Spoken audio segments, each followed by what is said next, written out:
Ladies and gentlemen, we welcome you live to episode number 30 of the Primetime Rundown Zoom interview series right here on the Eastern Observer and the Blackjack Media Networks. I'm Joey Jarzynka, and this is a completely different background for our good man here and our 30th guest of this byproduct of our station here. And Eddie Lack is the goaltender, or former goaltender, if you will, from the Vancouver Canucks, Carolina Hurricanes, Calgary Flames, and New Jersey Devils. And the reason why I say that this is a completely different background is because the background is moving behind Eddie Lack there. So as I said just before, Eddie, make sure eyes on the road at all times. But thank you so much for doing this for the next few minutes here with us, and we really appreciate you being here.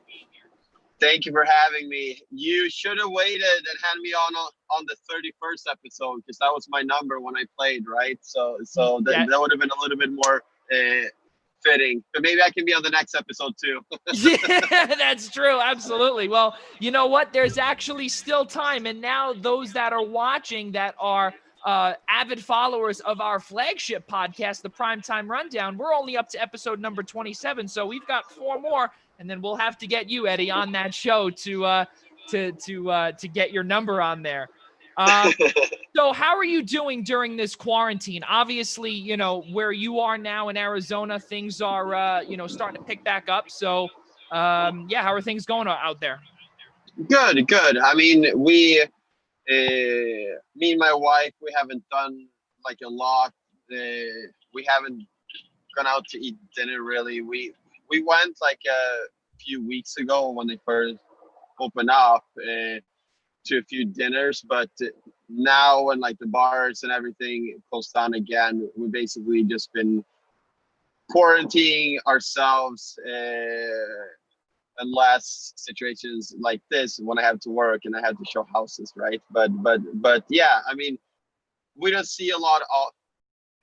We usually don't see a lot off of it, but I mean, the world has changed when the masks are mandatory now, and yeah, it's basically a little bit different world we're living in now.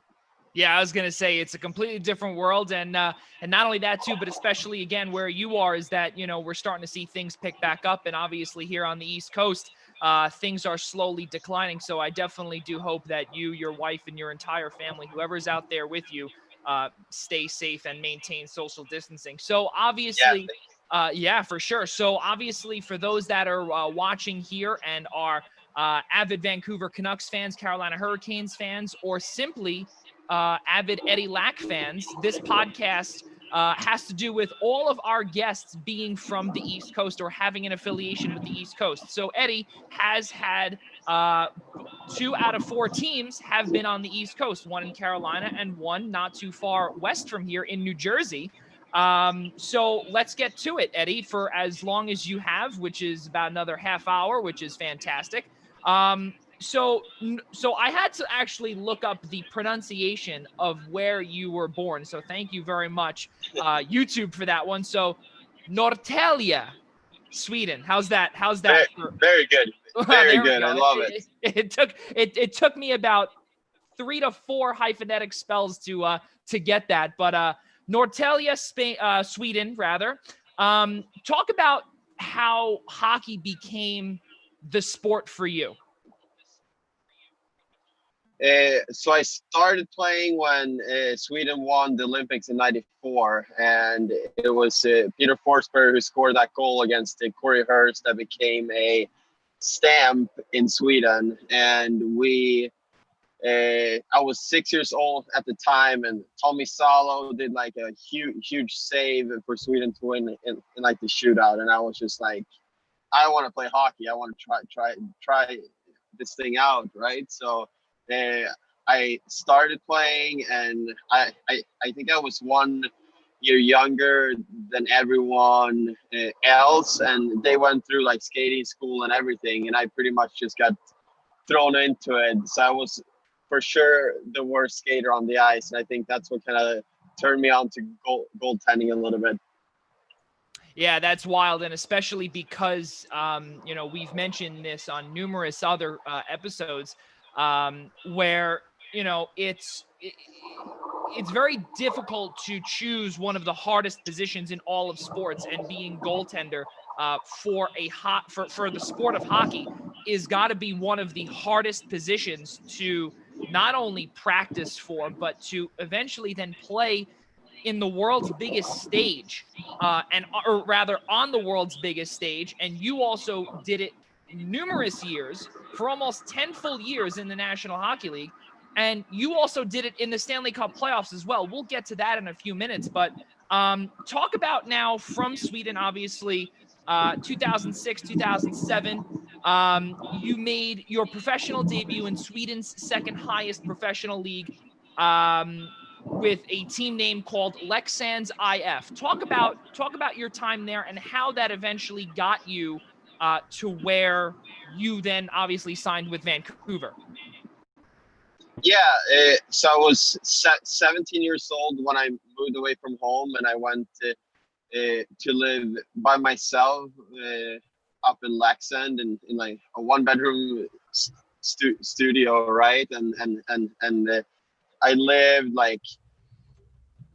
probably like 100 feet from like the rink, and I was at the rink all the time, every day, right? And that was like a great experience for me, just to like learn to live by myself. And like my 3 years in Leksand were great. I had Ed Belfour as my goalie partner my second year there, and yeah, just like learned a lot from him, learned a lot from like playing against men instead of boys, and going up playing that early against like really good players, like made me develop a lot, I think. Yeah, I was going to say, and not only that, but you've developed behind the likes of numerous goaltenders that have gone on to have fantastic careers. And the best one here, obviously, is Hall of Famer Ed Belfour. To outplay Ed also, where you had in 32 games, 2.02 goals against, 930 save percentage in your time. And then the worst part about it was just a couple of years later, when you were ranked 9th overall in terms of goaltenders available in the 2009 NHL draft in Montreal, you were not selected. But then not too long after that, you made sure that you proved everybody wrong by going back home and then finding, well, not really finding, but someone in the Vancouver Canucks organization finding you and then bringing you back over to North America. Talk about that and how not being selected motivated you to prove everybody on the draft floor wrong. Yeah, like I wasn't too nervous about the whole drafting and everything. Like I know that I was ranked, and I sent in like the questionnaire sheet and everything. And I heard there were some rumors that like maybe one team was interested or not. But I mean, at that time I was 18 and 19 years old, and especially with goalies, like it takes a while for us to develop and everything like that. And I knew that if I did my part and I kept developing in Sweden, and I kept just focus on my day-to-day job to get better back home, right, that I was gonna get the chance eventually. Yeah, you get the chance eventually. And then the best part is that, and it's crazy, where I actually have it written in my notes too, where your world literally comes full circle, because you started off relieving Jacob Markstrom, who eventually became a teammate of yours in Vancouver once Bobby Lou or Roberto Luongo was traded to Florida. We'll get to that in a second. But now, when Lars Lindgren, one of the scouts who found you, or the scout that found you and brought you, who's actually also of your native Sweden, when you signed a 2-year entry-level deal, but then you started at the AHL level, obviously, which, everyone does, getting your chance to play in North America. Talk about that feeling the moment you put on the pads, you put on the sweater, and you were just, you look at the bright lights right around you and say, I'm really here.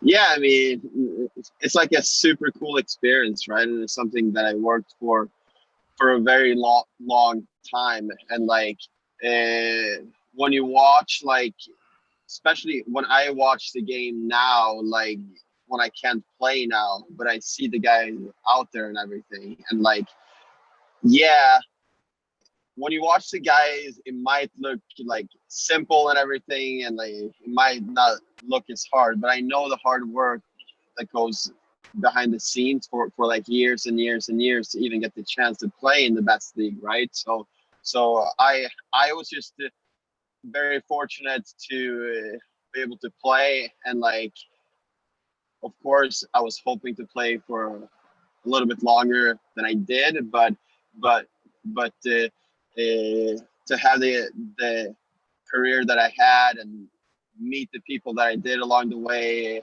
I met so many good people and so many friends, and I met my wife on the way, and yeah, I'm like extremely fortunate to play the game that I love over here. Yeah, it's, you're playing, you're being able to play again in the National Hockey League, and then especially to be behind. First, you were behind Corey Schneider to start November 16th, 2011, and I'm sure you took a peek. Obviously when you were in drive and took a peek at the notes I sent you, and you see, obviously I literally broke it down into such little detail because um, you know it's amazing to see the milestones and who you were able to be behind. And as you mentioned earlier, you got to learn from so many good people. November 16th, 2011 was the first time you dressed as a backup behind Corey Schneider, and you donned the Vancouver Canucks sweater. To get the feeling out on the ice, in Rogers Arena, in especially a city like Vancouver, a storied history. Talk about that feeling almost 9 years ago. No, but it was just so cool. I mean, I remember that I was flown up the same day as the game, and it's just like flying from Chicago to Vancouver. It's kind of like a ride, right? So I couldn't really sleep the night before, and just like so much excitement in like the air, and to walk into like the locker room, and you have like the Sedins, Kessler, Bieksa, Burrows, like there there was so many good players in that locker room, and uh, just to like sit next to those guys and like dress with those guys and go out to warm up with those guys, like it was so cool. And then I that game, if I don't mistaken, we got like beat like 6-2 or something. So for for like a couple of minutes there, I was just really nervous that I was going in too, right?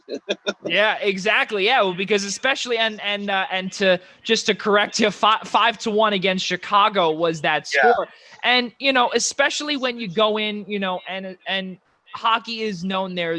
We've heard, obviously, in every sport, but hockey, the fans are passionate. And me as a fan and someone who's been covering hockey and sports for the last 6-7 years, um, you know, the fans are so passionate, and especially when you're down 5-1 and they call in for their backup, or call in for the backup rather, and which would have been your NHL debut. You have to make sure that you save every single buck, otherwise you'll be booed out of the building before you even get a chance.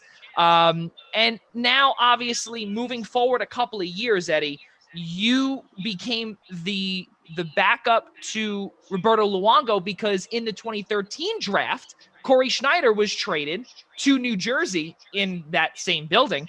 Now, the moment that happened, I'm assuming you felt probably like, okay, well, now there's no one else to back up Bobby Lou, so it's going to be me, and you're going to be on the bench for almost every game, bearing injury.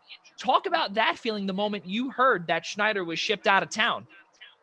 Yeah, I mean, I was expecting Schneitz to be shipped out because that was the year that my two-way contract turned to one-way. So it was kind of like they couldn't really afford to keep Schneider because he was playing so well, and like this was the time that they could actually get something for him. So that was a step that I was supposed to take, but the biggest feeling I think came just like actually playing my first game and then playing so well. So the team tells you to get a place to stay, right? And like once you get that, you can get an apartment letter. Like that's like the best feeling in the world, right? Because then you know that you're most likely to spend the rest of the season there. Yeah, absolutely. And, there's obviously numerous times when we've heard the fact that, well, there's a controversial surprise in net, such as Eddie Lack in the 2014 Heritage Classic. We'll get to that in a minute because that was probably that made headlines all around the country, all around the world. And it was all because of you making the start inside BC Place. And just a couple of days after, Bobby Lou was traded to the Florida Panthers, which effectively made you the starter. And I remember also, Eddie, and, I'm sure, as a humble guy as most hockey players are, and I'm sure you are as well, I've never said this really lightly to, someone a part of it, but you were a part of a three-headed monster in terms of in goal, because the expectations for all three of you, as you said, Corey Schneider was shipped out of town because he was playing so well. And then you were also up and coming there too. Bobby Lou was, right in the midst there. So now when let me rephrase, when you were selected to start in that game in front of 50,000 fans inside BC Place, in the Heritage Classic, no less, on national television, on a world stage, what goes through your mind when obviously there's so much controversy? How do you focus on the game, Eddie? Yeah, I mean, I didn't pay too much attention to everything that was going on around before the game. Like my focus was just on the game and everything. And like I obviously didn't expect to play that game. Like when my pads came for that game and my mask came, everyone was like, "Well, that said, it's gonna look really good on the bench, right?" And I was like, "Yeah, I mean, I'll probably be there, but no, I didn't expect to start that game, but I was also playing really well leading up to it, and I mean, obviously, looking back at it, Louis should have started that game 100%, but it was more like I felt good, and I think Torts just wanted to ride with a hot hand, and I mean, kudos to Torts because he took a lot of heat for that decision. Yeah, he did. And there was, we heard tons and tons of stuff where, the rumor mill of Bobby Lou being traded. And then eventually, just 48 hours later, he was shipped out of town. And now it's wild because now you're thinking to yourself, okay, you're the starter. But then the best part about the whole trade, though, is, as we said just a few minutes earlier, Eddie, is that your world literally is full circle, because who comes back in the Bobby Lou trade is Jacob Markstrom, who you played with overseas. So talk about that, how good it felt to have someone like Jacob backing you up in Vancouver. No, I mean, it was great.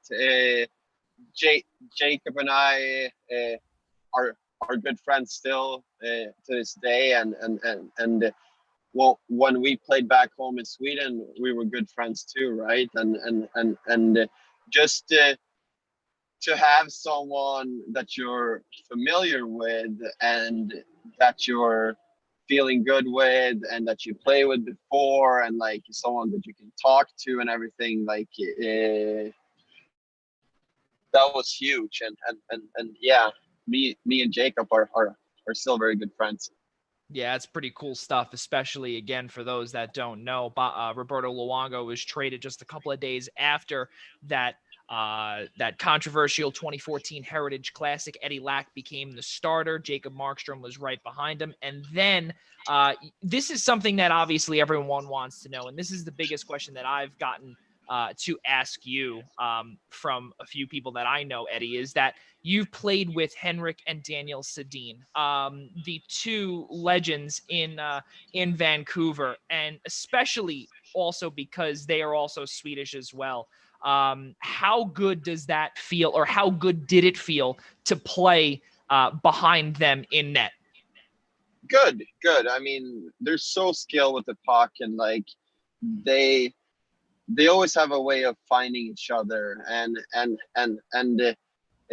especially as a goalie, if you're down a goal, you can always count on them to score, or if you're just up one with a couple minutes left, like you could always count on them to put like a really good shift in the offensive zone and everything. And like they were just such a treat to play with. Like they're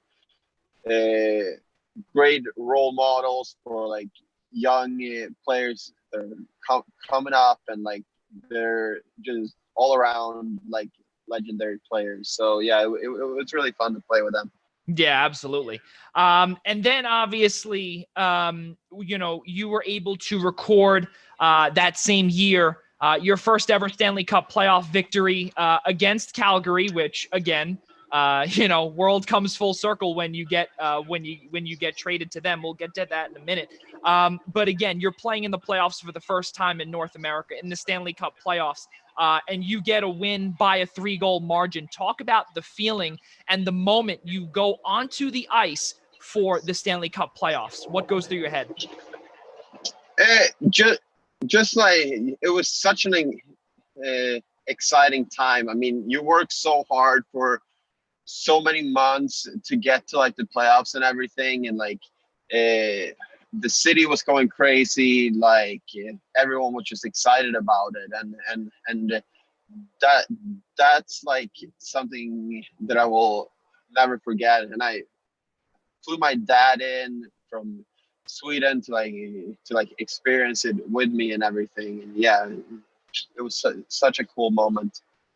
Yeah, I was gonna say, and I see as you're driving and trying to focus on the road there, I see it's coming back to you, which really again it's got to be an amazing feeling, because again, you've worked so hard for this moment eventually to get to where you wanted to get to. Unfortunately for you, it did not happen that way, but again, to still be able to be a part of multiple Stanley Cup playoff teams is really unbelievable. But Eddie, just a few days, or actually rather a few months later, or a couple of months later, you got traded to the Carolina Hurricanes at the draft table in 2015 in Miami. And obviously, which is a great feeling. You're getting the payday before you even suit up, which is nice. But the feeling when you leave Vancouver, the team that gave you the first shot at life in the National Hockey League, did you feel that they kind of not gave up on you per se, but that they didn't give you enough chances to be the next Roberto Luongo?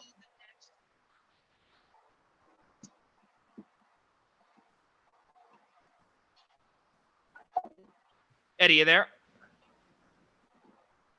Can you hear me? I can, yes, loud and clear. Can you hear me? Do you want me to repeat the question? Oh, okay, cool. No, it's fine. It's fine. Oh, okay.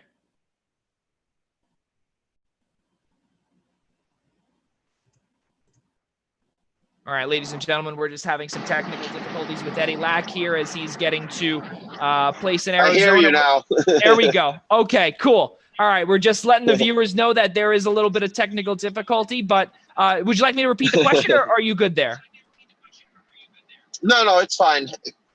It's fine. Yeah, like Vancouver was kind of getting to like the same point with me as they were with Schneids, right? And they had Ryan Miller on like the $6 million a year deal, and then Jacob Markstrom was coming in strong from like the minors and everything, and he had like a really good playoffs there. So they felt that they could do better with them, right? And I'm like completely fine with it. I was sad. I wanted to stay in Vancouver for like a longer time. Like that's where I felt at home, right? And I spent 5 years with that organization, and I thought before we were leaving for like the summer break, we were kind of talking about like a 4 or 5 year deal, right? So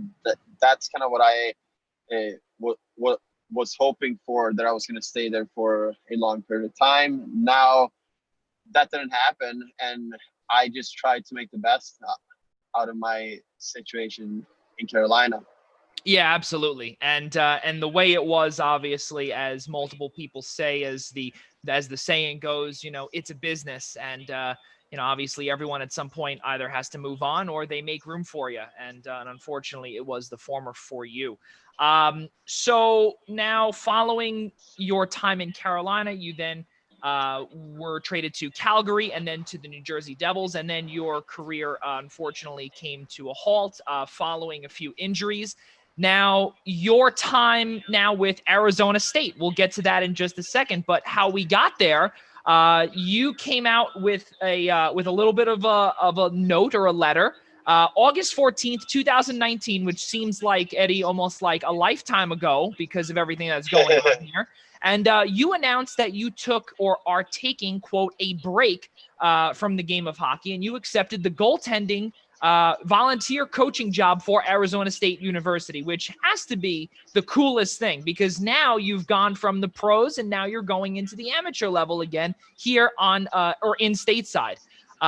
So now in the NCAA, talk about the gratification that the feeling that you have to be able to give back to a lot of these kids, to just show what you were taught and how they feel about being someone, or about being taught by someone of your skill set.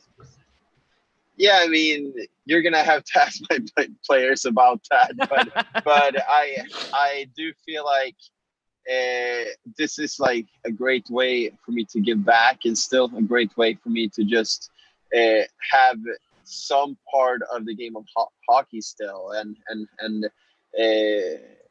that was the goal with all of this. I'm still a volunteer coach. I don't get paid, but I do it because I love the game, right? And I want to see if I can teach these young guys a thing or two, right? So it's been a really good first year. I've enjoyed the players, the coaching staff, and like the trainers, the equipment guys, and everyone around the team. So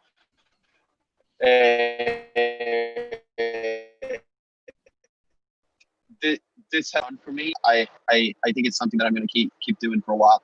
Yeah, it's pretty cool to be able to do that, especially again at the Division I level, and not being able to work up the ranks, because really, as a player, you worked up the ranks, and then you were recognized by the NCAA and recognized by Arizona State to eventually land, regardless of not being a paying job, but now you're giving back, which is great. So do you see, your time also, for those that do not know, you were also a part of the World Championship team in Germany and France. You also recorded a 19-save shutout and a 2-0 victory over Latvia on May 11th, 2017. To be able to play for Team Sweden and achieve gold and to earn a gold medal has to be, especially, for or donning the colors of your native Sweden. Talk about that feeling, and how could that be comparable to playing in a Stanley Cup playoff game? Yeah. I mean, they're comparable for sure. Like I think that when you ask players if they would rather win a Stanley Cup or an Olympic gold or a world championship. I think everyone is always going to pick the Stanley Cup. But for me, as a European player, growing up in Sweden, and like with the time difference, we don't watch a lot of NHL games back home, right? We more watch the recap and everything. But when the World Championship and the Olympics and everything is on, like everyone's watching, and like when you win, you get like a parade and everything, right? So that was super cool for me, and like to be able to contribute a little bit. I mean, obviously, Henrik Lundqvist played in the final when we won, but I still feel that I had a little bit part of that winning team. So yeah, it was like super cool. Like we got home,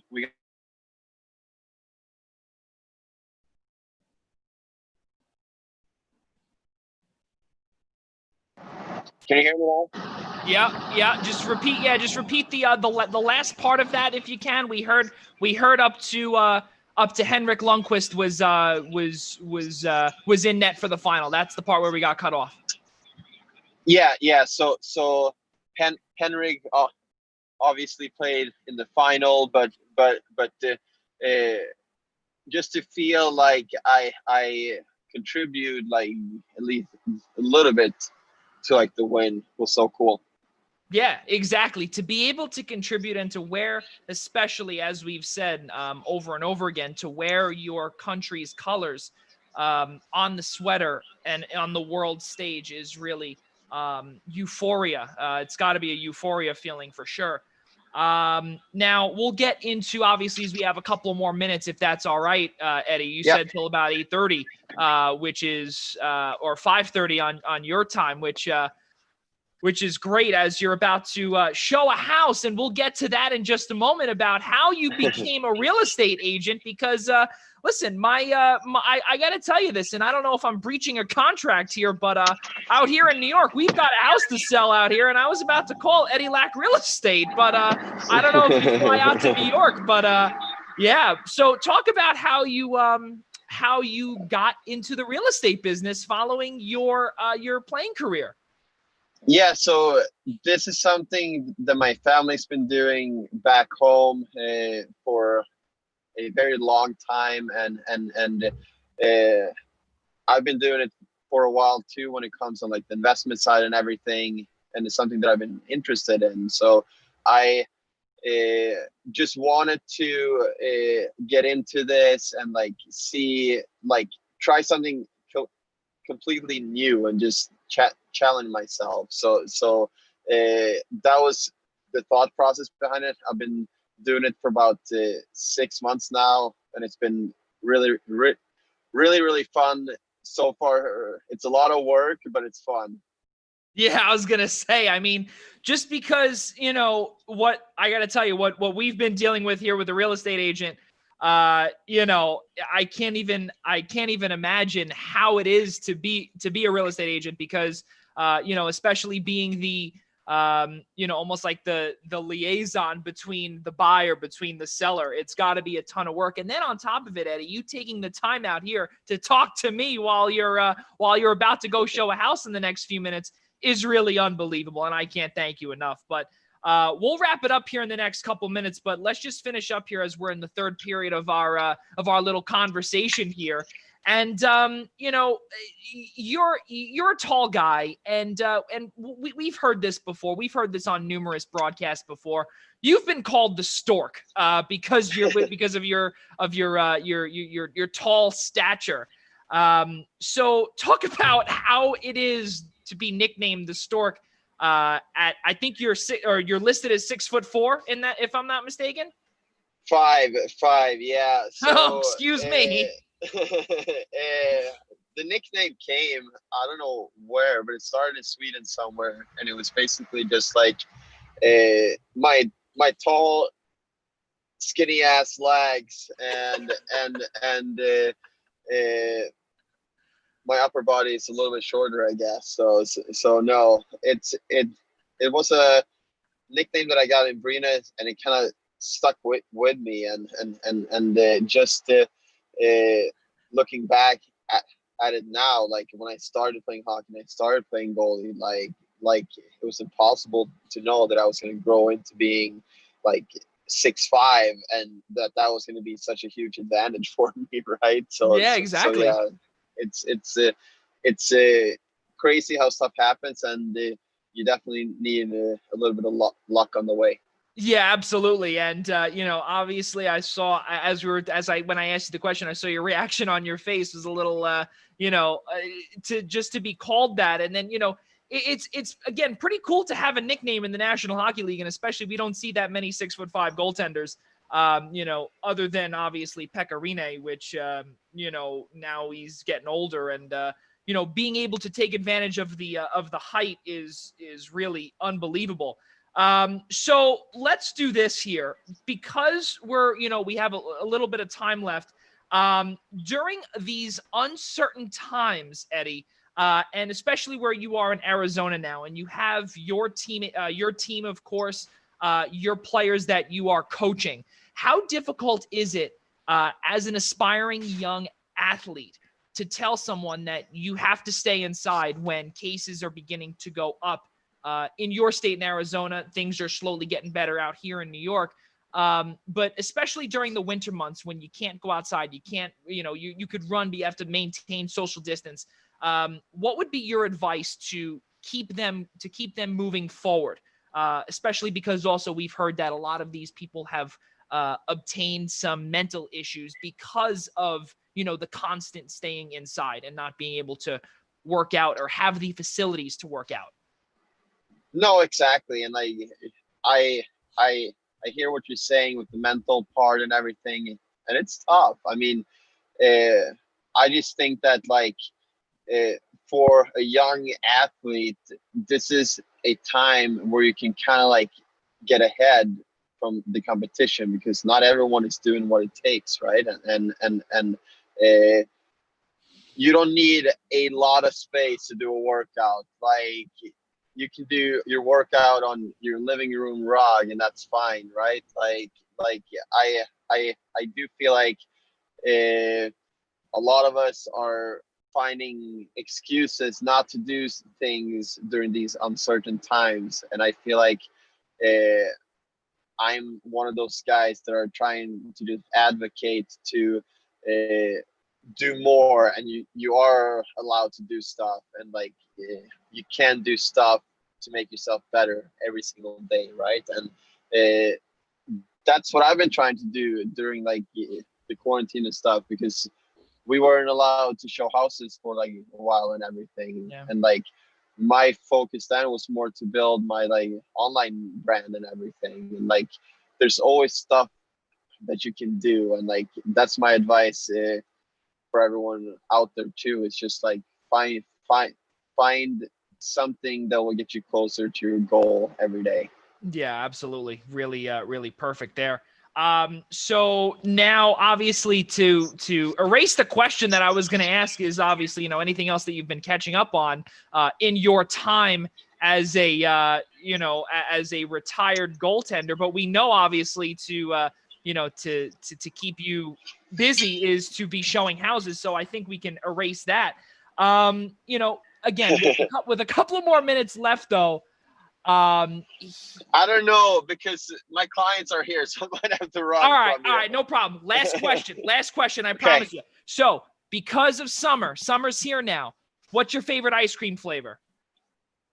I'm a basic bitch. Can I say bitch? Yes, you can. Well, you can now. Go ahead. Yes.